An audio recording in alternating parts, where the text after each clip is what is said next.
taageerayaasha kala duwan musharaxiinta golayaasha deegaanka iyo wakiilada xisbil xaakimka kulmiye ayaa saaka heertii waa beri isugu soo baxay shaariciyada waaweyn ee degmada Sheekh ee gobolka Saaxil. Taageerayaashan ayaa ku labisnaa astaanta muuqa dheer ee xisbil xaakimka kulmiye iyo boodhar ay ku xardhan yihiin sawirada musharaxiinta kala duwan ee golayaasha deegaanka iyo golaha baarlamaanka ee gobolka. Waxaana dadweynaha kala soo qayb galay banaanbaxaasi maayirka degmada Sheekh, maayirka degmada Berbera iyo musharaxiinta kala duwan ee ka sharaxan degmada Sheekh iyo gobolka Saaxilba. Taageerayaasha ayaa socod luga ku soo maray wadooyinka waaweyn ee degmada Sheekh ee gobolka Saaxil. Gabagabadii taageerayaasha ayaa isugu soo biyo shubtay barxadda hore ee khayriyada degmada Sheekh ee gobolka Saaxil. Waxaana halkaasi taageerayaasha kala hadlay mas'uuliyiintii kala duwan ee ka soo qayb galay banaanbaxaasi ay dhigayeen taageerayaasha xisbil xaakimka kulmiye.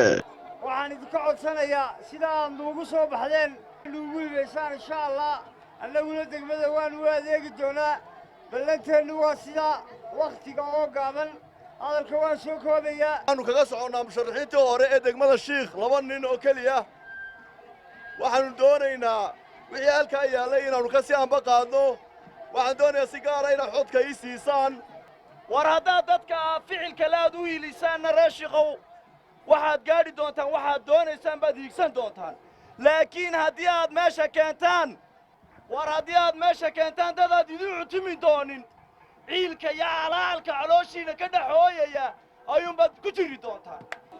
xisbiga kulmiye ha guulaysto, xisbiga kulmiye ha guulaysto. waxaana wax ka qaban doonaa arrimaha bulshada sida biyaha, caafimaadka iyo waxbarashada. weliba waxbarashadu maanta waxay maraysaa heer fiican, heerka ay marayso inaan kor uga sii qaado.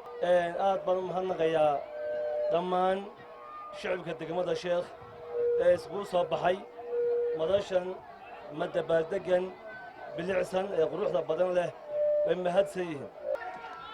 waxaan halkan uga mahadnaqayaa Cabdishakuur Maxamuud Xasan baan halkan uga mahadnaqayaa golaha deegaanka intii uu nagu hogaaminayay Sheekh wax badan baanu ka qabanay rag baan arkayay meelahan ka qaylqaylinaya Sheekh wixii aanu ka qabanay maamulkii joogay oo Ibraahim Cabdullaahi Cabsiye u sareeyaba ka marakacaya maanta waa la soo dhaafay wixii aanu ka soo shaqeynay 8 sanadood hadday fiicnaayeenna bulshada ka marqaatiya hadday xumeeyna bulshada ka marqaatiya laakiin maanta waxaan idin sheegaynaa dadka wax dooranaya indhahooda ay qabaano way garanayaan cid dooranaya qof walba musharaxana cid baa dooranaysa annaga qofka soo tartamaya sharaf uu naga mudan yahay kan cayaana sharaf uu naga mudan yahay kan la tartamaana sharaf uu naga mudan yahay waxaan doonaynaa inaan idin sheegno wada kulmiyaynahay anna arkii Saaxil baan ahay waad mahadsantiin.